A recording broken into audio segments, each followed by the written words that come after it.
My name is Hannah Cole. If you're sitting down with a cup of coffee right now, or maybe just staring at your screen trying to unwind after a long day, I want you to take a breath with me. If you have ever felt like you had to constantly audition for a place in your own family, if you've ever felt like your presence was only tolerated when you were being useful, then you already know the heavy, exhausting rhythm of the life I used to live. For 32 years, I was the reliable one, the stable one, the sibling who kept her head down, worked hard as a compliance manager in San Francisco, and quietly absorbed the emotional and financial collateral damage left behind by my brother, Daniel. I was trained to believe that keeping the peace meant swallowing my own boundaries so that he could stay comfortable. But 3 weeks before his wedding, everything changed. It happened on a completely ordinary Tuesday evening. I was sitting at my kitchen island, typing up a mundane quarterly report, when my laptop chimed with a new email. The sender was Daniel. The subject line simply read, "Require him." I almost laughed when I clicked on it. Attached was a formal, 5-page PDF document titled, "5 Conditions for Your Attendance."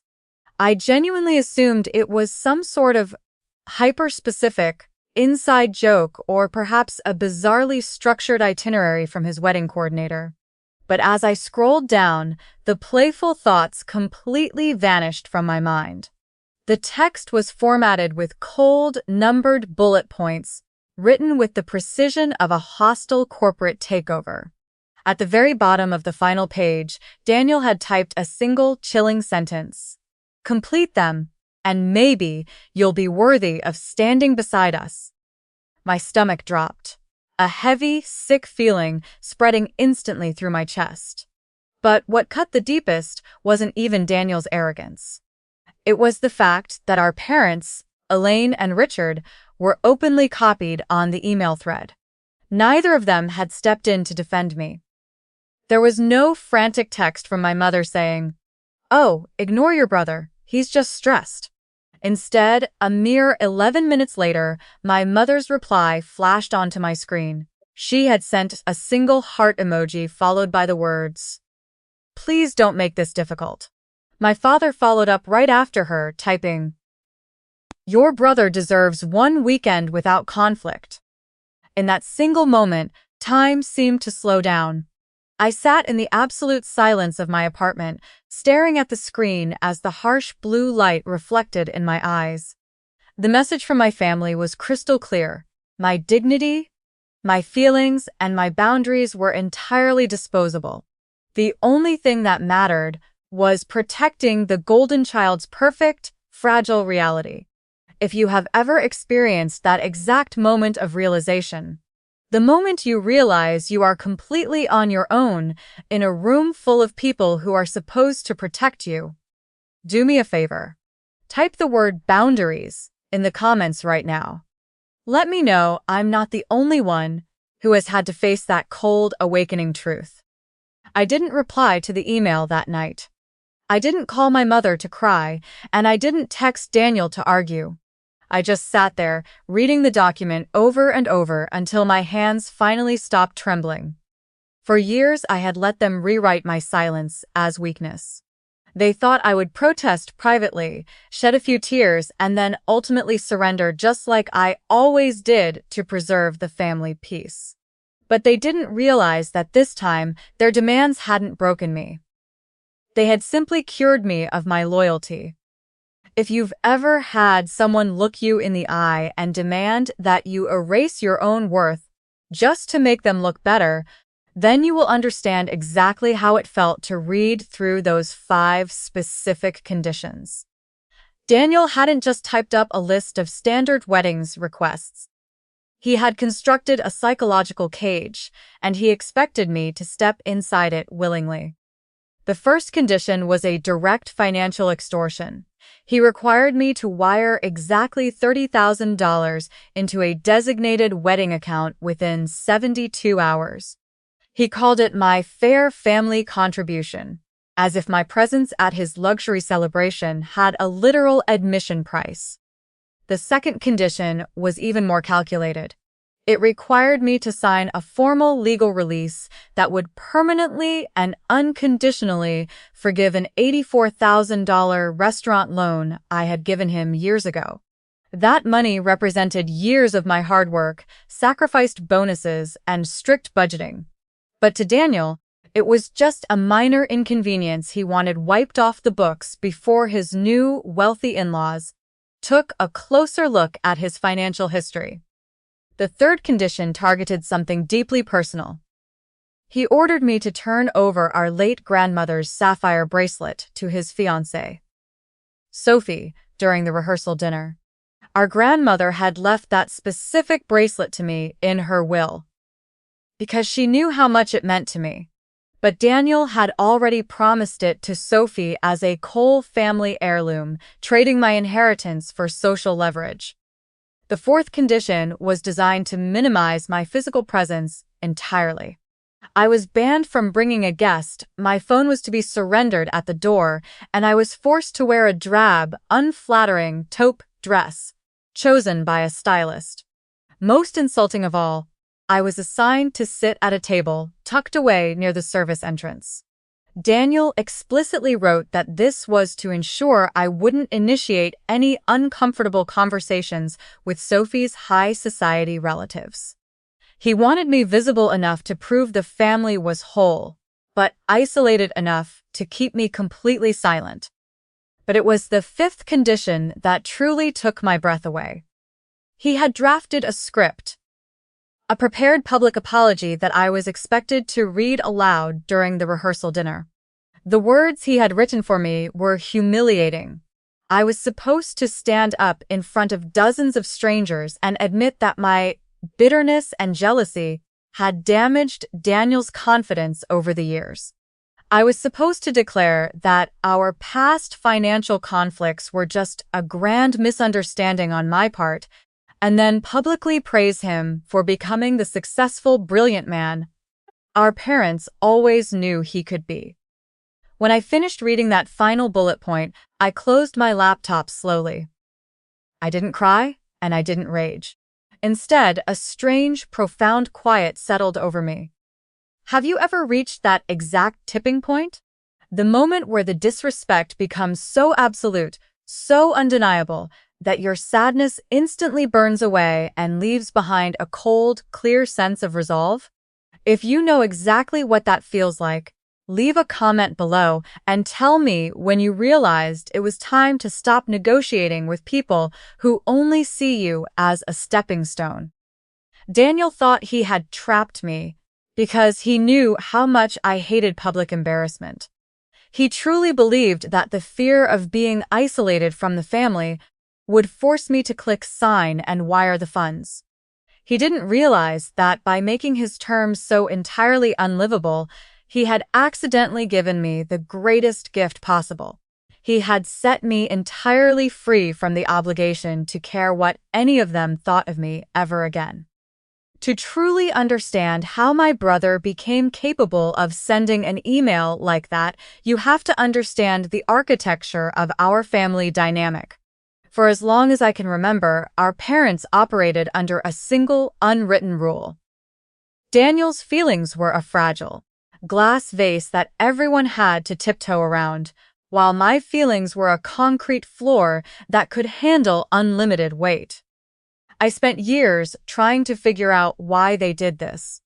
Eventually, I realized it came down to a devastating truth that some of you reading this might know all too well: the difference between being useful and being wanted.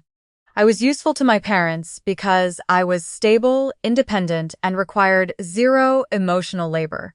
Daniel was wanted because his constant, chaotic need for rescue gave them a perpetual sense of purpose. They didn't love him more. They were addicted to enabling him. Whenever Daniel made a mistake, my mother would instantly rebrand his recklessness as creative ambition or growing pains. If he lost money, if he walked away from responsibilities, it was always because someone else had treated him unfairly. But when I worked 80 hours a week, earned a promotion or saved my money, it wasn't celebrated as an achievement. It was simply viewed as an obligation. A bank account they could tap into whenever Daniel's latest fantasy began to crumble. I learned exactly how that pattern worked when I was only 17 years old. I remember waking up at 2 in the morning to the harsh glare of my flip phone screen. It was Daniel crying hysterically from a dark road 3 blocks away.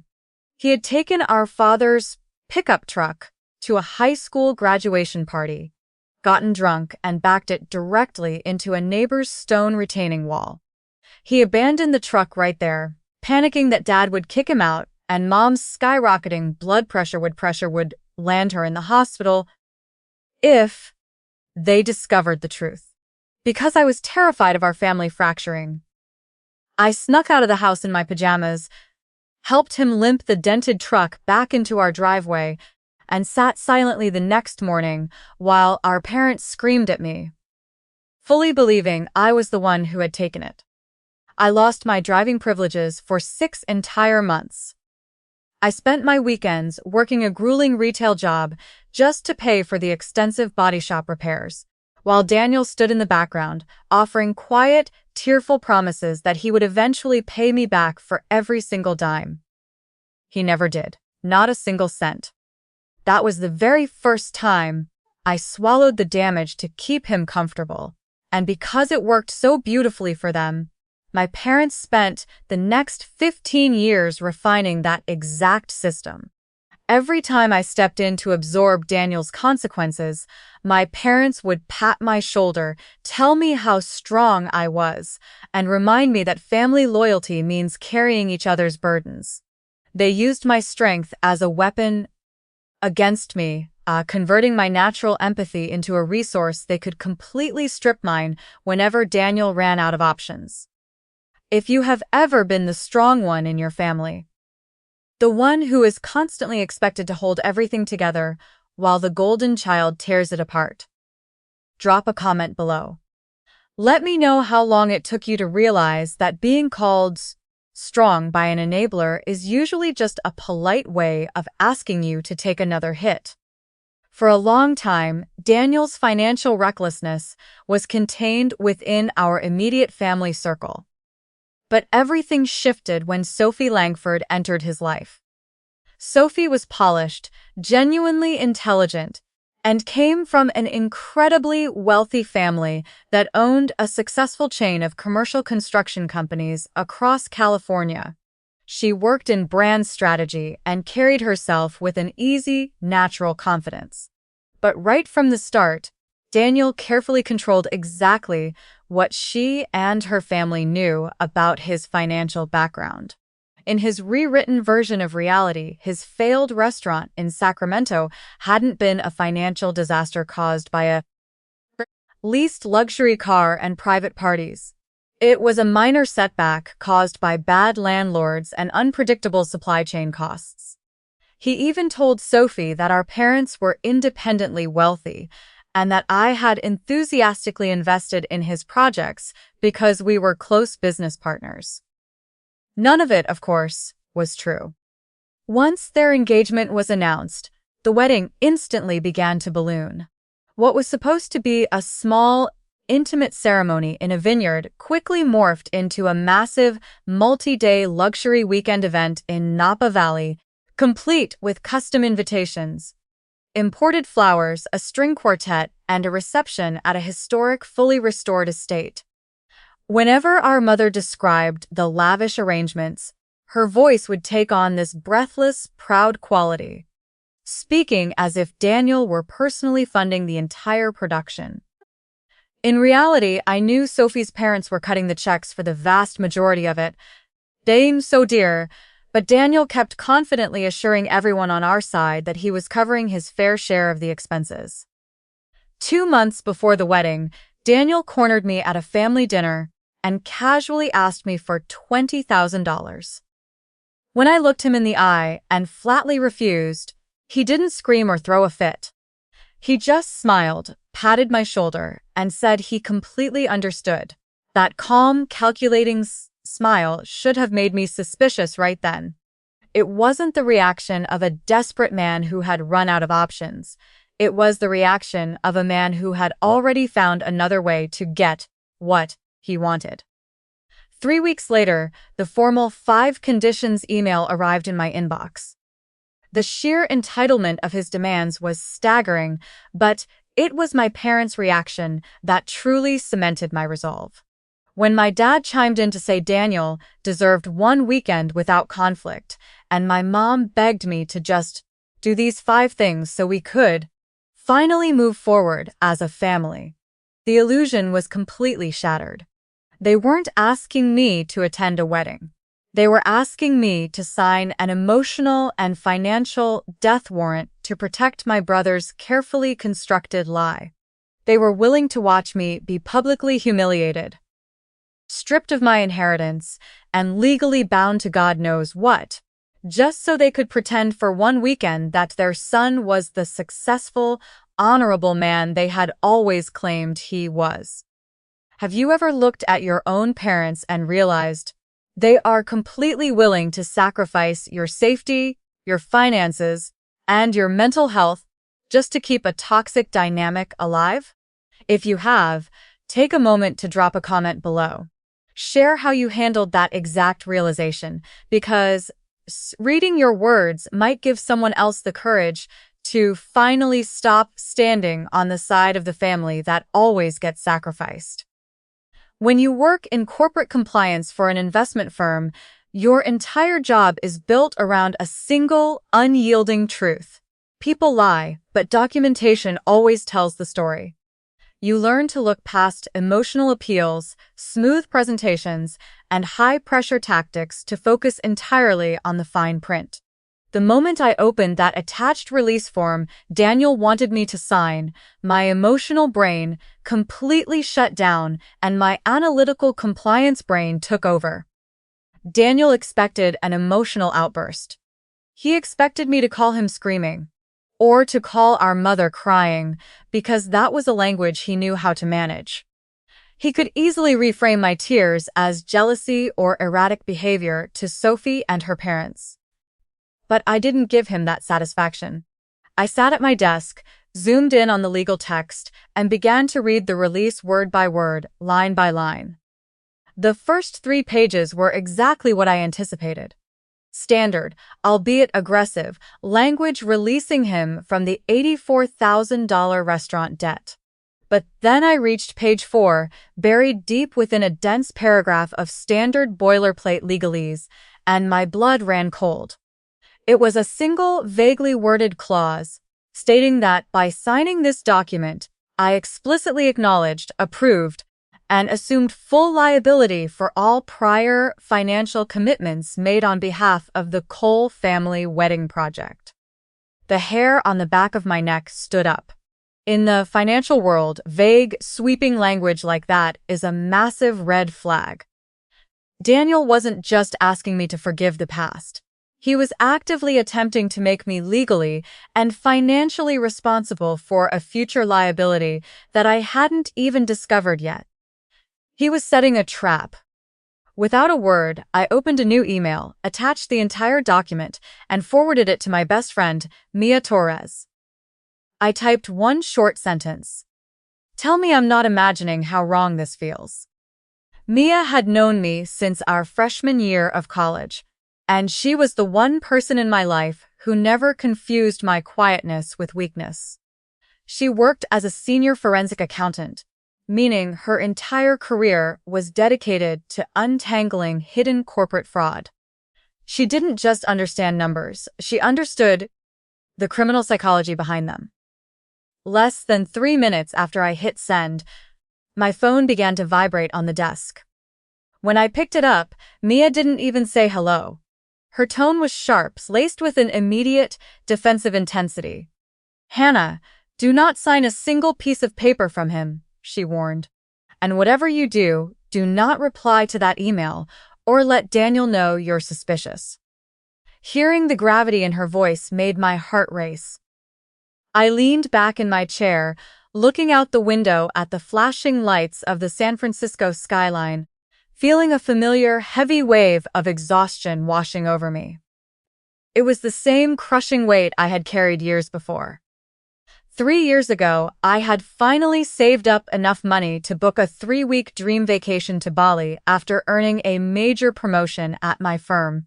My bags were literally packed when Daniel's restaurant suddenly collapsed and he missed payroll for his remaining staff.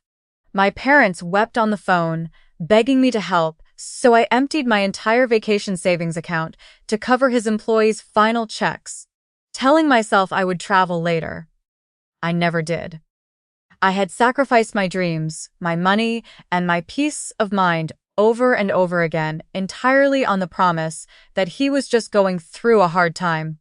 But as I sat on the phone with Mia, listening to her analyze the predatory language in my brother's wedding contract, I realized the hard times were an illusion. Daniel wasn't a struggling entrepreneur who made mistakes. He was a financial predator, and my family had spent my entire life teaching me how to be his perfect prey. Have you ever had a friend like Mia? Someone who can see through the fog of your family's manipulation and validate the exact moment you need to stand up for yourself? If you have, take a moment to drop a comment below and give them a shout out. Because sometimes a loyal friend is the only mirror we have left that reflects the actual truth. While you're sitting there looking at that broad release clause, let me ask you a question. Mia's voice dropped over the line, her professional instincts kicking into overdrive. Hannah, when was the last time you actually ran a comprehensive check on your personal credit report? I blinked, momentarily thrown off by the sudden pivot. I don't know, I admitted, my fingers tracing the edge of my coffee mug.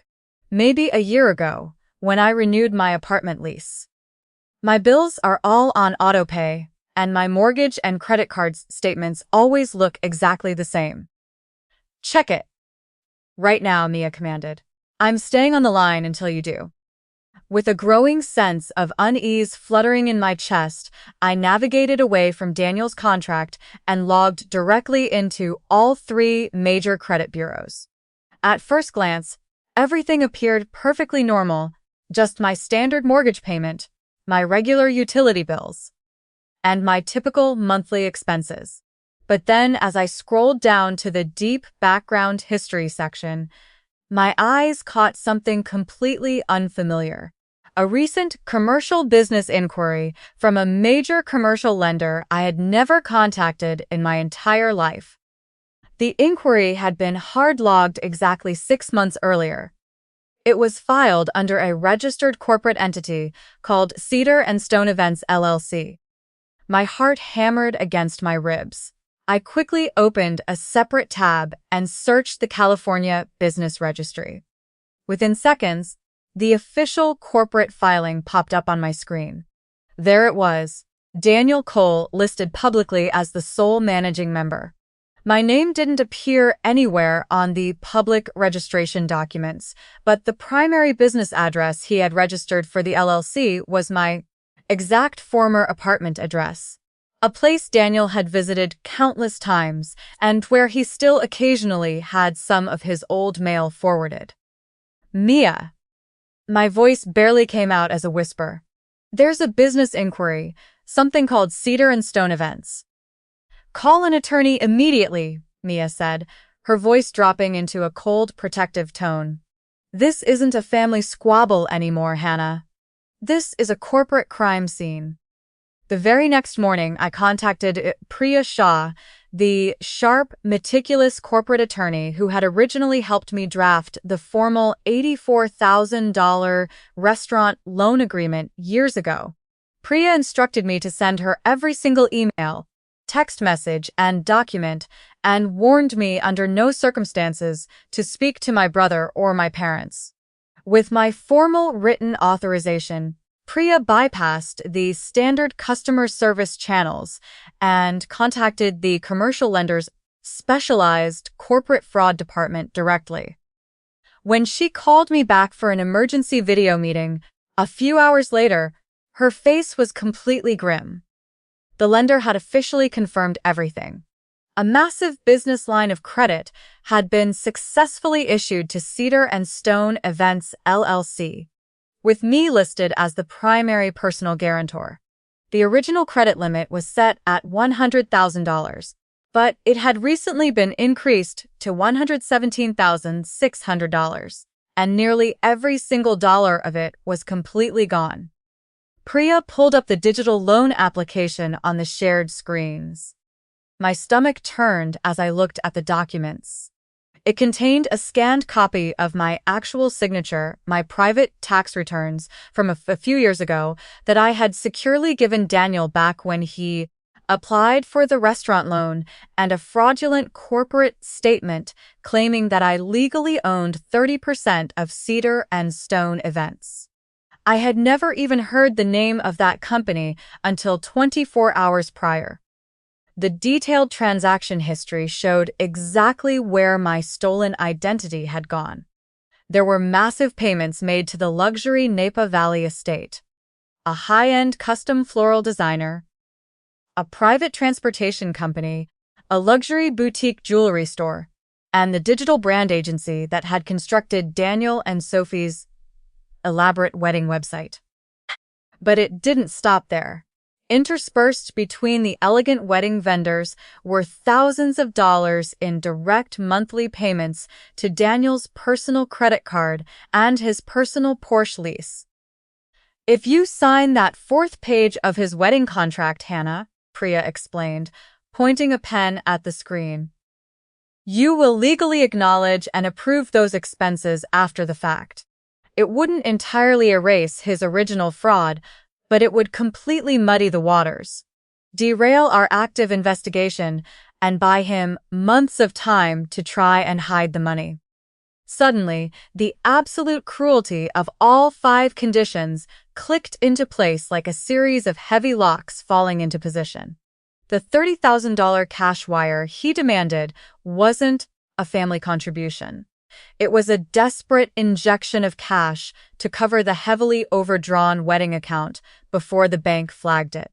Forgiving the old $84,000 debt would eliminate my strongest legal claim against him. The sapphire bracelet was meant to reinforce the illusion of a wealthy, ancient family legacy to impress Sophie's upper-class parents.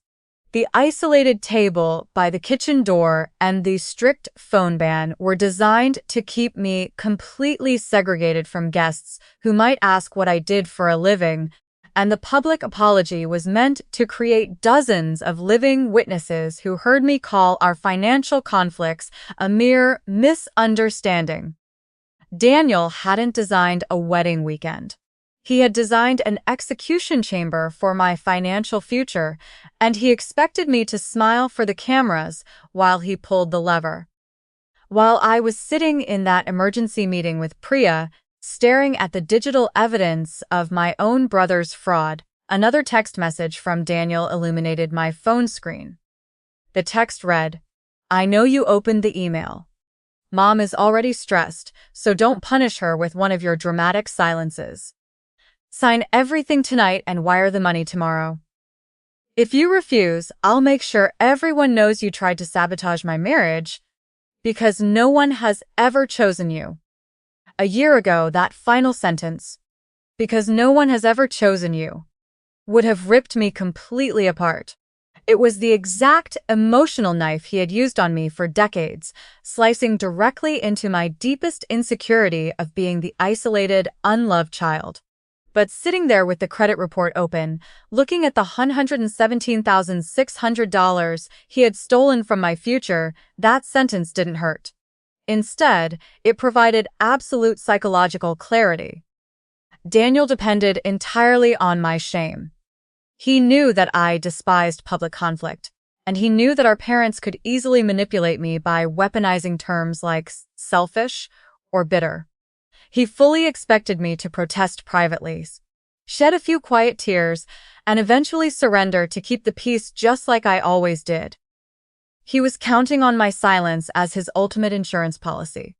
I took a slow breath, took a screenshot of the message, and sent it directly to Priya's encrypted legal folder. What do you want to do, Hannah? Priya asked quietly, watching my expression through the webcam.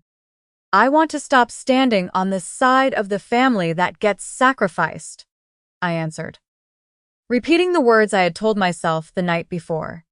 But I'm not going to play his game. I'm not going to yell, and I'm not going to argue. The next morning, I executed my silent strategy with absolute corporate precision.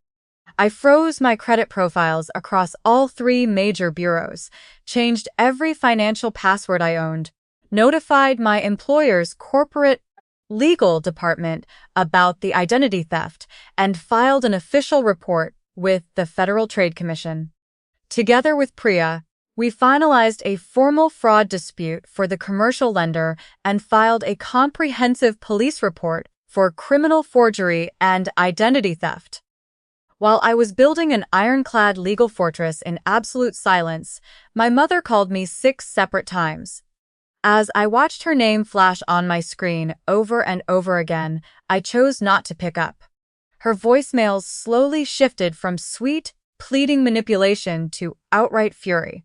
In her first message, she claimed that Daniel's harsh conditions were entirely my fault because I had been so cold and distant toward him recently.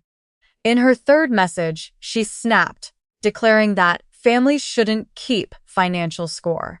By her final voicemail, her voice was trembling with rage, asking how she had managed to raise a daughter capable of destroying her own brother's happiness. My old, trained instinct desperately wanted to call her back, to explain the truth, to calm her down, and to accept just enough unearned blame to restore the family peace. But then I reread Daniel's text message. Our parents had personally sharpened that weapon every single time they demanded I sacrifice my life, so Daniel wouldn't have to face the consequences of his actions. That evening, Mia came over to my apartment carrying a takeout bag and found me sitting cross-legged on the floor next to an open, empty suitcase. She looked at the suitcase, then looked up at me, a knowing smile spreading across her face. "Are you actually going?" she asked. I opened my laptop, navigated to an airline website, selected a premier flight to Denpasar, Bali, leaving exactly 2 days before Daniel's rehearsal dinner, and clicked the purchase button. "Yes," I said, looking up at her. "But first I'm going to send him exactly what he asked for." I didn't mean the $30,000 wire. I didn't mean the loan forgiveness.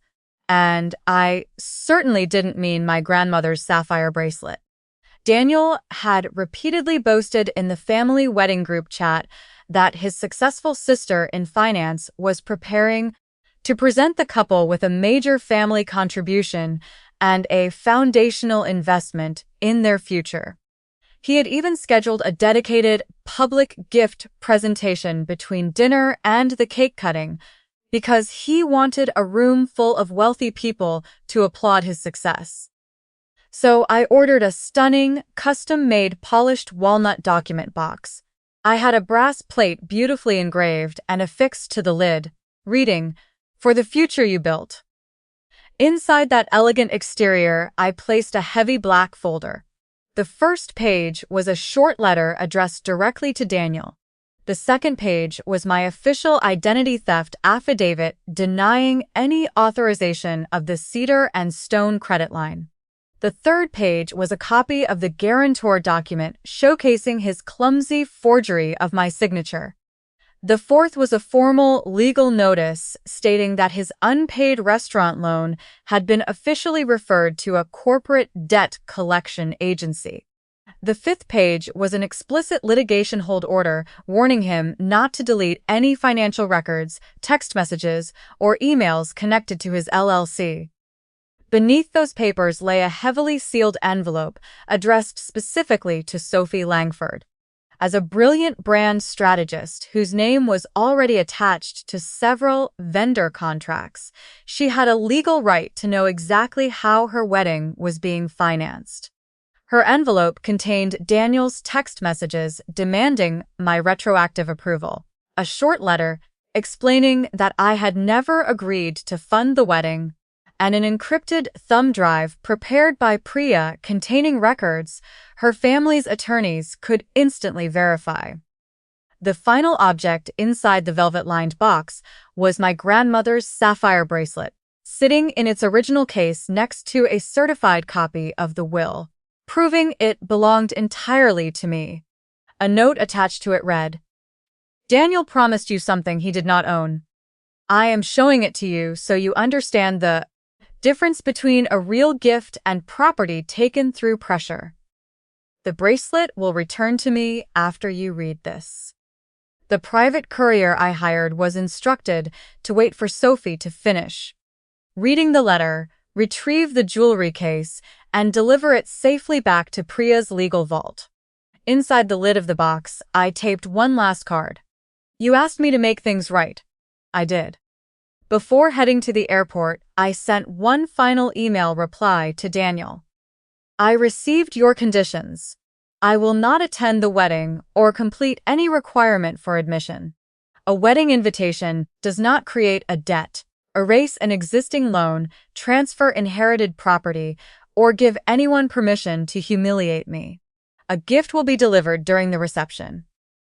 After that, all financial communication must go through my attorney." The flight across the Pacific was an exercise in sensory deprivation and internal warfare. For 15 hours, I sat trapped in a metal tube, suspended between the life I was systematically dismantling and an uncertain future I hadn't yet learned how to occupy. Every time the plane hit a pocket of turbulence, my chest tightened. My old, conditioned programming kept screaming at me, whispering that I had gone too far, that I was being cruel, and that a good daughter would have just swallowed her pride and wired the money. I kept imagining the family narrative hardening in my absence. I knew exactly what they were saying. Daniel was the stressed, hard-working groom. Our parents were the long-suffering, innocent victims trying to keep peace. And I was the cold, calculating, bitter sister who chose an expensive tropical vacation over family loyalty. For 32 years, I had actively protected that narrative by choosing to stay silent. Breaking that habit felt like trying to bend an iron bar with my bare hands. When the wheels finally touched down at the airport in Denpasar, the tropical humidity hit me like a physical wall. The wedding back in California was still 2 days away. I hired a car to take me up into the hills, checking into a small, secluded resort tucked deep inside the lush green jungle outside of Ubud. The very first thing I did when I stepped into my open-air villa was turn on my phone. The screen instantly lit up, freezing for a moment under the sheer weight of 23 missed voicemails and dozens of frantic texts. Most of the messages were from my mother. Her voice had completely lost its sharp, angry edge, replaced instead by a high-pitched, desperate panic. She claimed that Sophie had begun asking highly specific, uncomfortable questions about the promised family contribution and that Daniel had become entirely impossible to calm down. She literally begged me to call them before Daniel said or did something he couldn't take back. Even then, she was asking me to step in as his emotional buffer. Daniel's voicemails followed a chilling, predictable psychological arc. The first few messages sounded eerily controlled, as if he were trying to negotiate a corporate contract. "The wedding account needs the wire transfer by noon California time," he said, his voice clipped and precise. "Send the money, sign the release form, and we'll discuss your vacation later." 40 minutes after that, the facade completely fractured. He was screaming into his phone, his voice distorted by rage. "You think you can hide across the world?" he roared. "You are legally and morally responsible for this.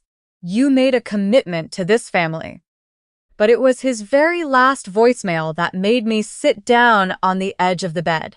His voice had dropped into a soft, whimpering, childlike tone. It was the exact voice he used when he was 17, sitting in that dark driveway after wrecking our father's truck. "Hannah, please? I'm your brother. he whispered. Sophie's parents are watching everything. If this weekend falls apart, I will never recover. Please don't do this to me. I sat there in the quiet jungle heat, listening to him beg. And for the first time in my life, I realized something incredibly profound. Even when he was begging, Daniel was still writing a story where he was the passive victim and I was the active oppressor. He described the catastrophic consequences of his own criminal forgery as something I was actively doing to him. He genuinely believed that my refusal to cover up his crime was the real betrayal rather than the crime itself. Without a word, I forwarded the audio files directly to Priya's secure legal drive and turned the phone completely off. The next morning, I forced myself to attend a traditional Balinese cooking class located on an organic farm outside of Ubud. I almost canceled it. My mind was racing, and staying alone in my room with my looping thoughts felt entirely toxic. While we stood under a thatched roof, grinding fresh lemongrass, turmeric, and local spices by hand using a heavy stone mortar and pestle, I kept instinctively reaching for the pocket where my phone usually lived. The local instructor, an older Balinese man with deep, kind wrinkles around his eyes, noticed my frantic energy. He gently placed his hand over mine, stopping my erratic movements. He looked into my eyes, smiled softly, and said, "You cannot make this food while your mind is somewhere else." He was talking about the traditional paste, but the words echoed deep inside my soul. For 2 full hours, I forced myself to be entirely present. I smelled the sharp, bright ginger, listened to the rhythmic scrape of the stone, and watched the chickens wander through the surrounding rice paddies. I didn't feel magically healed, and the deep, heavy ache in my chest didn't instantly disappear. But I felt real. I felt grounded. I realized that for my entire adult life, I had treated my anxiety as a moral obligation, as proof that I was responsible for solving everyone else's chaos. Standing in that kitchen, I finally gave myself permission to lay that burden down. When I returned to my villa from the cooking class, I turned on my laptop to find an explicit email from Sophie Langford waiting in my inbox. The text was sharp, brief, and completely professional. "Daniel says you agreed to provide $30,000 and that the bank transfer is delayed because you are upset about your wedding seating assignment. Is that accurate? My father's corporate accounting team needs formal confirmation by the end of the day." Priya had strictly instructed me not to make any unnecessary public accusations while the criminal forgery investigation was active, so I drafted my response with absolute care, sticking entirely to the unvarnished facts.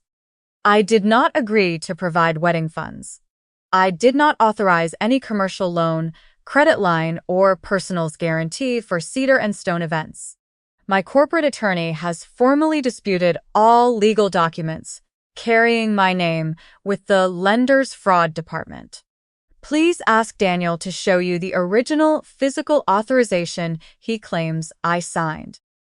Sophie did not reply, but within 45 minutes, my phone began to self-destruct with incoming activity. Daniel called 12 times in a row.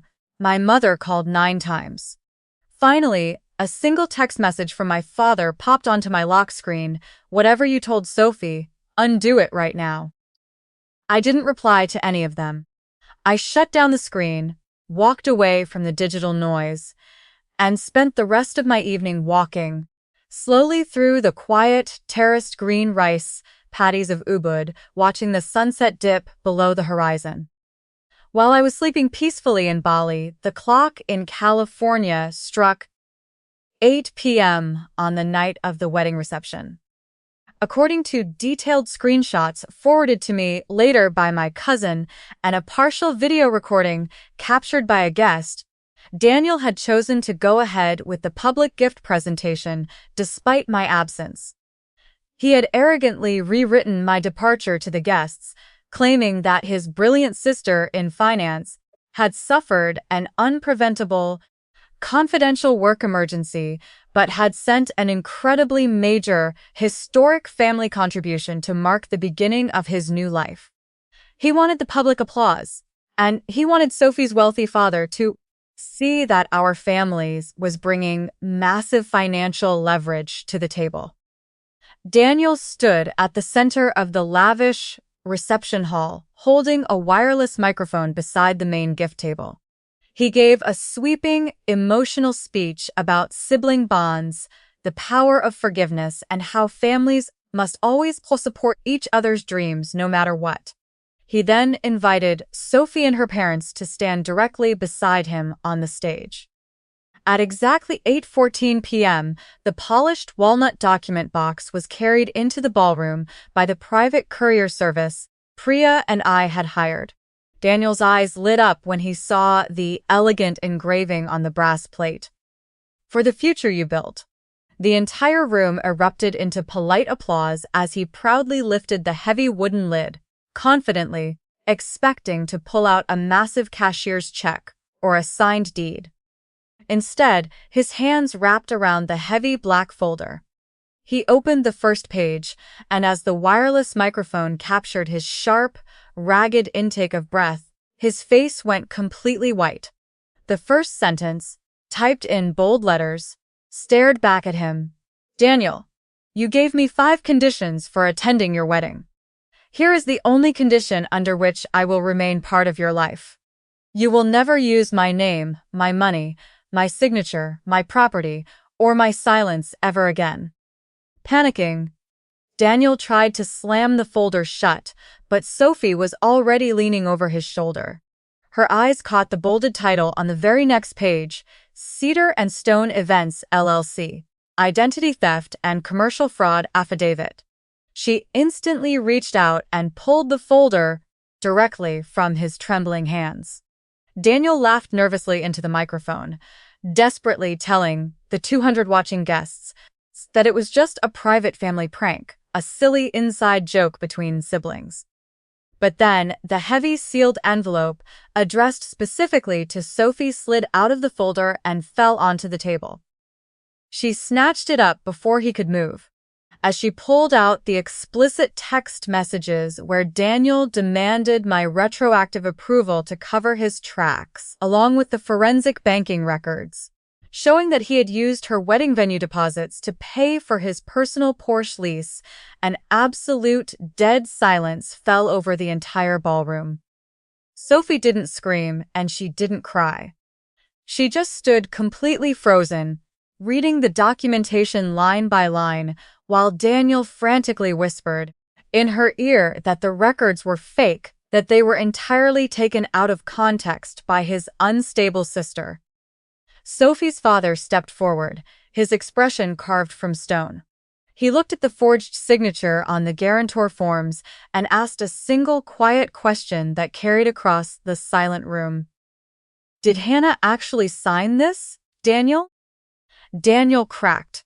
He stammered that I had given him verbal approval months ago and that I was now using a legal technicality to punish him because I was jealous of his marriage.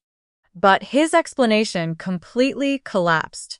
He had spent the last 6 months presenting me to the Langford family as a highly respected, meticulously organized corporate compliance professional whose enthusiastic financial backing proved his own business credibility. He couldn't argue that I was a brilliant financial authority one day and an unstable, unreliable liar the next. Sophie's father didn't wait to hear anymore. He pulled out his phone and immediately called his company's corporate attorney, who had already been formally contacted by the bank's fraud investigators earlier that morning. When Daniel desperately tried to reach out and grab Sophie's arm to stop her from walking away, she stepped back sharply, her voice cutting like a razor through the microphone. "Do not touch me." Our mother tried to rush the stage, frantically telling the room that siblings sign things for each other all the time, that it was just a minor family misunderstanding, and that I was being vindictive because I hated losing control. But Sophie didn't care. She turned to the room, opened Daniel's text message on her own phone, and read his threatening words out loud for every single guest, relative, and vendor to hear. The entire illusion crumbled in real time. Sophie turned around, walked out of the ballroom with her mother and bridesmaids, and left the venue. Her father remained behind with his legal team, completely shutting down the event. The speeches were abruptly canceled. The live band was ordered to pack up their instruments after a single set, and the massive uncut wedding cake sat entirely abandoned under the spotlights. Daniel's carefully constructed luxury reality hadn't just fractured, it had completely shattered under the weight of his own signature. By the time I returned to California 12 days later, the ripples from that night had turned into an absolute tidal wave. The consequences didn't just touch Daniel, they completely reshaped our entire family landscape. Sophie filed for a total marriage annulment based on fraud and misrepresentation before the week was out. Her father's commercial construction empire immediately terminated Daniel from the high-paying executive position he had been gifted purely through the engagement. An internal corporate review by their company discovered that Daniel had spent months exaggerating vendor contracts, misrepresenting his personal assets, and trying to use future family investments as collateral for his private debts. The lender officially froze the Cedar and Stone Events account, wiped my name completely off the books as a guarantor, and referred the forged documents to state investigators. Priya, true to her word, filed a massive civil action to recover my initial $84,000 restaurant loan, my mounting legal fees, and severe damages related to the identity theft. Daniel tried to pull one last desperate stunt, attempting to quickly transfer his luxury Porsche lease and several remaining business assets to a close friend to keep them out of the lawsuits, but the paper trail was easily traced by Priya's team. Our parents initially talked about taking out a massive second mortgage on their own home to pay off his debts and salvage his reputation. But that plan completely died the moment their personal attorney uncovered a hidden email Daniel had sent to a commercial lender months prior. In it, Daniel had typed, "My parents sign whatever I put in front of them." That single, chilling sentence finally made our parents realize a brutal truth they had ignored for 35 years. Daniel didn't see any of us as family. He saw us entirely as resources to be exploited. He was an emotional and financial vampire, and they had spent my entire life helping him drain me dry. The legal fallout lasted for nearly a full year, but the resolution was absolute. Daniel eventually accepted a formal plea agreement involving criminal forgery, fraudulent use of personal identifying information, and making false statements on a commercial lending application. Because he had no prior criminal record, he managed to avoid prison time, but the court-ordered sentence completely stripped him of his elite facade. He received 5 years of supervised probation, hundreds of hours of mandatory community service, mandatory financial ethics counseling, and strict legal restrictions permanently preventing him from managing corporate or client funds ever again. His luxury condo was sold under court order. His Porsche was repossessed. The combined liquidation proceeds were used to repay the commercial credit line and return a significant portion of my original $84,000 loan. Sophie's annulment was granted smoothly. Daniel completely lost the wealthy, high-society social circle that had once admired his manufactured image of success. His downfall didn't come from a magical trick. It came entirely from the choices, signatures, and lies he had accumulated because he truly believed I would stay silent forever. When I finally took my grandmother's sapphire bracelet out of Priya's legal vault, I didn't hide it away in a drawer. I wore it to dinner on what would have been our grandmother's 95th birthday. For the very first time in my life, the weight of the gems on my wrist didn't feel like a source of family anxiety or an object I had to constantly defend. It felt exactly like what it was always meant to be, an inheritance of pure love. Sophie contacted me a few months after the legal dust settled. She apologized for ever believing Daniel's twisted descriptions of me, and she sincerely thanked me for having the courage to show her the truth before she legally combined her life and finances with his. I told her she didn't owe me an apology. Daniel had constructed entirely different, custom-tailored realities for each of us, each one designed to make questioning him feel like an act of deep disloyalty. We didn't become best friends, but we parted with a profound, mutual respect. My relationship with my parents remains a work in progress. When we finally sat down together, after 4 months of complete silence, my father didn't ask me to forgive Daniel, and my mother didn't tell me that blood was thicker than money.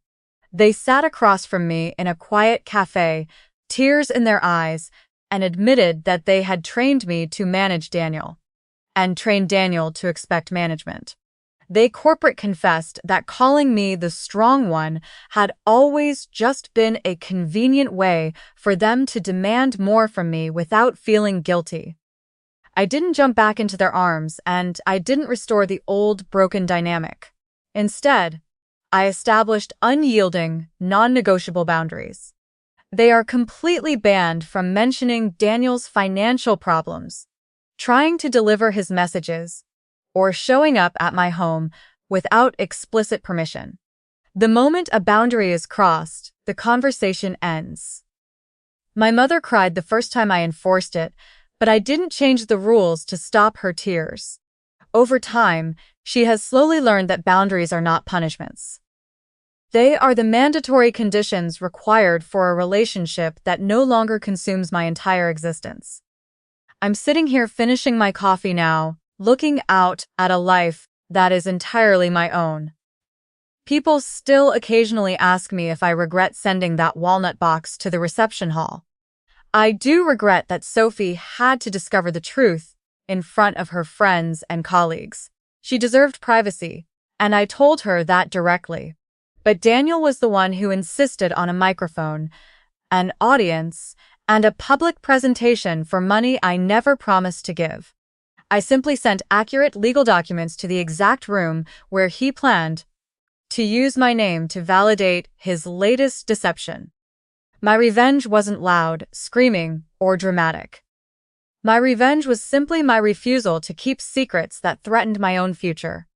It was boarding a plane to Bali while the brother who considered me weak finally had to stand entirely alone and absorb the consequences of his own choices.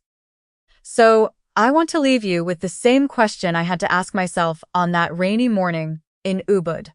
If your own family demanded your money, your inheritance, your total compliance, and your complete humiliation as the literal price of belonging, how many conditions would you fulfill before you finally walked away?